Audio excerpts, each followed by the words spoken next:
जय हिंद। चंद्रकांता क्लासेस में आपका स्वागत है और आज का नया टॉपिक है समुच्चय, जो कक्षा 11 का पहला लेसन समुच्चय, जिसके बारे में आज हम लोग पढ़ेंगे कि समुच्चय क्या है। ये समुच्चय है क्या? समुच्चय कहने का मतलब होता है वस्तुओं का संग्रह। ये वस्तु कैसा होना चाहिए? सुपरिभाषित होना चाहिए। अर्थात समुच्चय के बारे में कोई पूछे समुच्चय क्या है या समुच्चय किसे कहते हैं, तो बोलेंगे सुपरिभाषित वस्तुओं के संग्रह को समुच्चय कहा जाता है।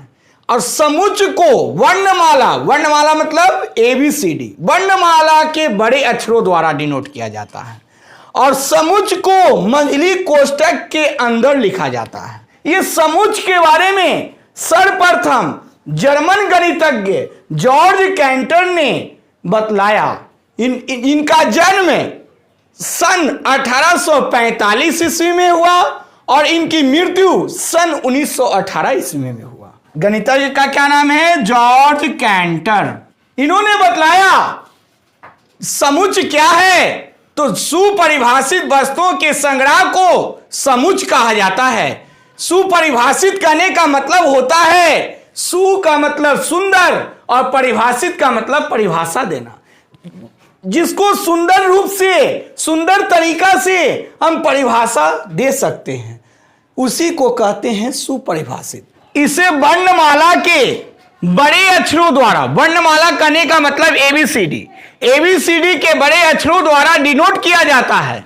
समुच्चय को दो तरीका से व्यक्त किया जाता है। पहला है रोस्टर विधि और दूसरा है समुच्चय निर्माण विधि। अब जानेंगे कि ये रोस्टर विधि क्या है। तो रोस्टर विधि करने का मतलब होता है वैसी विधि जिसमें प्रत्येक अवयव के बीच कॉमा दिया रहता है, उसे रोस्टर विधि कहते हैं। और वैसी विधि जिसमें अवयवों के बीच कॉमा ना दिया रहता है और उस अवयव को भाषा के रूप में लिखा जाता है, गुण के रूप में लिखा जाता है, उसे समुच्चय निर्माण विधि कहते हैं। इसे कहीं कहीं आपको गुण विधि भी देखने को मिलेगा। तो रोस्टर विधि क्या है? वैसी विधि जिसमें प्रत्येक अवयव के बीच अर्धविराम का चिन्ह लगा रहता है, उसे रोस्टर विधि कहते हैं। जैसे में देखिए ए नाम का कोई सेट है, तो यहां बोलेंगे, आपको अभी बताया ना कि समुच्चय को बड़े अक्षरों द्वारा डिनोट किया जाता है। अब मंझली कोष्ठक के अंदर AEIOU प्रत्येक अवयव के बीच में अर्धविराम का चिन्ह है। अर्धविराम जिसको कॉमा कहते हैं, अंग्रेजी में क्या कहते हैं? कॉमा। और इसी को हम लिखते हैं भाषा के रूप में X सच दैट X एक वर्णमाला का अक्षर है जो स्वर है। इसी चीज को भाषा के रूप में लिखे हैं, तो जब भाषा के रूप में लिखेंगे तो समुच्चय निर्माण विधि कहलाएगा। और जब भाषा के रूप में ना लिखेंगे, प्रत्येक अवयव के बीच में कॉमा लगा के लिखेंगे, तो उसको रोस्टर विधि कहते हैं। तो दो विधि समुच्चय को लिखने की दो तरीका होती है, रोस्टर फॉर्म और समुच्चय निर्माण। रोस्टर फॉर्म करने का मतलब होता है सारणी तरीका, और समुच्चय निर्माण विधि मतलब सेट बिल्डर फॉर्म। ये आपका था समुच्चय का निरूपण। अब हम लोग जानेंगे समुच्चय का प्रकार। पहला प्रकार है परिमित समुच्चय, दूसरा है अपरिमित, तीसरा है एकल, चौथा है युग्म और पांचवा है रिक्त।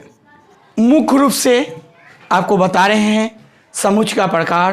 परिमित समुच्चय वैसा समुच्चय जिसमें अवयवों की संख्या को आसानी से गिन सकते हैं, उसे परिमित समुच्चय कहते हैं। और वैसा समुच्चय जिसमें अवयवों की संख्या को नहीं गिन पाते हैं, उसे अपरिमित समुच्चय कहते हैं।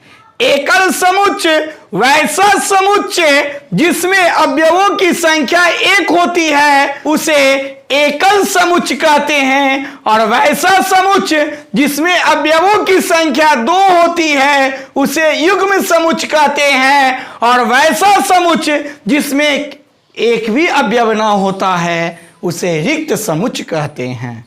तो हम लोग जान गए समुच्चय का प्रकार, पहला परिमित, दूसरा अपरिमित, तीसरा एकल, चौथा युग्म, पांचवा रिक्त। अब एक पॉइंट रखिएगा याद कि प्रत्येक रिक्त समुच्चय एकल समुच्चय होता है, परंतु प्रत्येक एकल समुच्चय रिक्त समुच्चय नहीं होता है। नोट में आप लोग याद रखना, ये पॉइंट जो है आपका बहुत सॉलिड पॉइंट है और इस पर आपका ऑब्जेक्टिव क्वेश्चन भी आ सकता है। ये आप लोग ध्यान में रखिएगा। फिर आगे के वीडियो में हम आपको इस पर हिसाब बताएंगे। आज के लिए इतना ही।